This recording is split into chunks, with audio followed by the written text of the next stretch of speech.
राजेंद्र बाबू के बाद हमारे सबसे बड़े ताकतवर लीडर जगजीवन राम इस बिहार के। जगजीवन बाबू को देश का प्राइम मिनिस्टर बनने का कोई भूल हुई? जगजीवन बाबू से शक्तिशाली लीडर कौन हुआ इस बिहार में और देश में? मेरा बिहार तो तब भी पीएम के मात्र 1 भी इंच नीचे रह गया। मेरा बिहार ललित नारायण मिश्रा जी के समय में भी 1 इंच नीचे रह गया। जगजीवन बाबू के बाद ललित नारायण मिश्रा जी जिस ताकत के साथ बिहार का प्रतिनिधित्व किया, मुझे लगता है कि उसके बाद या तो थोड़ा मोड़ा रामविलास जी, फिर लालू जी और अब नीतीश जी ने यह संकल्प लिया। ये सबके लिए एक गौरवशाली विषय है भाई। इतना जरूर कहेंगे, यदि किसी में हिम्मत हो, पर्सनल एज ए जो आज लंबा लंबा बात कर रहे थे, तो नीतीश जी के पर्सनल ईमानदारी के कैरेक्टर पर तुम कुछ बोल सकते हो? और तुम जब इतने दिनों से साथ थे और 2000 इसके पहले जब आरजेडी और नीतीश कुमार जी एक होकर के लड़ रहे थे, और तब जब सरकार बदली थी, तब तो तुम भी साथ में थे। तब तेरे पेट में दर्द क्यों नहीं हुई? तब तेरे को मिर्गी क्यों नहीं चढ़ी थी? ये तो एक बड़ा विषय है कि नीतीश कुमार जी ने कमर कसा संकल्प लिया। देखिए, किसी के हाथ में कुछ नहीं होता कि प्रधानमंत्री बनना जरूरी नहीं है, इस देश को बचाना जरूरी। और ये बात सच है कि आप कांग्रेस और वामपंथी पार्टी के बगैर विपक्षी एकता का कोई औचित्य और मतलब नहीं है, और थर्ड फ्रंट का भी कोई मतलब नहीं है। आप इसको समझ लीजिए, कोई मतलब नहीं। यदि आप 2024 में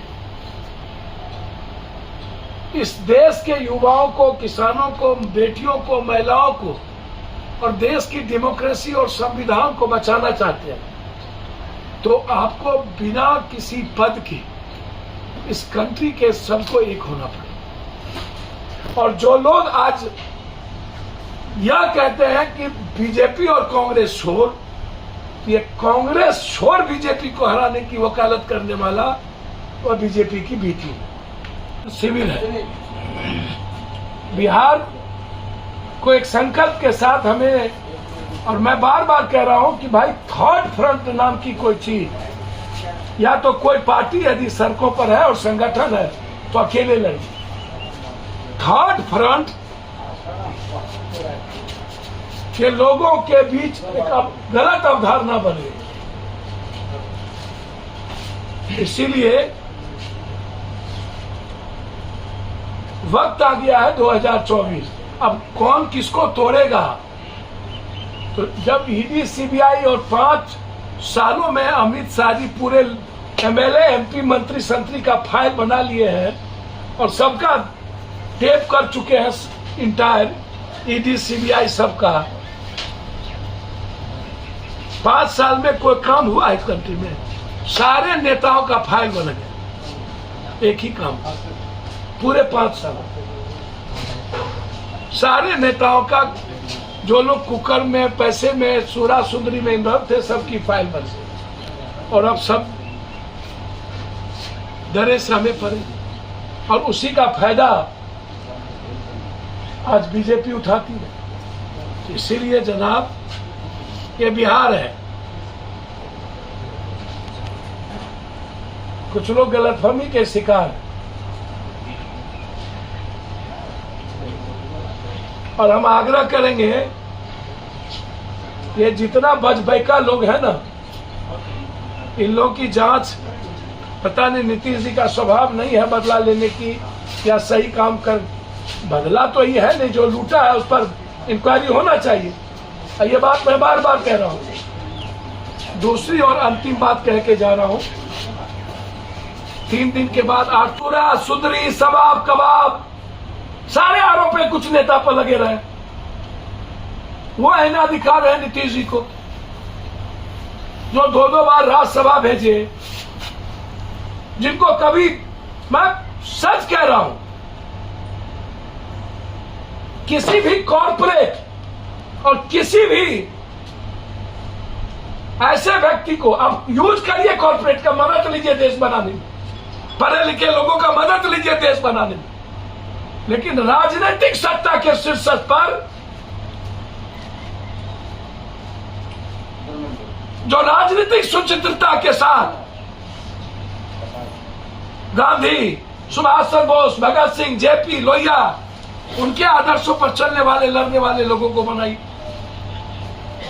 सबसे बड़ी गलती जीवन में नीतीश कुमार जी ने की तो आरसीपी सिंह को बना के की, और दूसरा जीवन में नीतीश कुमार जी ने सबसे बड़ी भूल की तो दोबारा बीजेपी के साथ जाके। ये 2 भूल है उनसे, और उसका प्रायश्चित उन्हीं को करना, तो हम नहीं कहेंगे। और वो निकले अब इस मजबूत विचारधाराओं के साथ। राजेंद्र बाबू के बाद हमारे सबसे बड़े ताकतवर लीडर जगजीवन राम इस बिहार के, जगजीवन बाबू को देश का प्राइम मिनिस्टर बनने का कोई भूल हुई?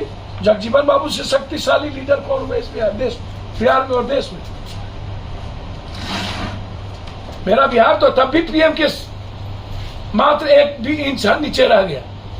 मेरा बिहार ललित नारायण मिश्रा जी के समय में भी 1 इंच नीचे रह गया। जगजीवन बाबू के बाद ललित नारायण मिश्रा जी जिस ताकत के साथ बिहार का प्रतिनिधित्व किया, मुझे लगता है कि उसके बाद या तो थोड़ा मोड़ा रामविलास जी, फिर लालू जी, और अब नीतीश जी ने यह संकल्प लिया। यह सबके लिए एक गौरवशाली विषय है भाई।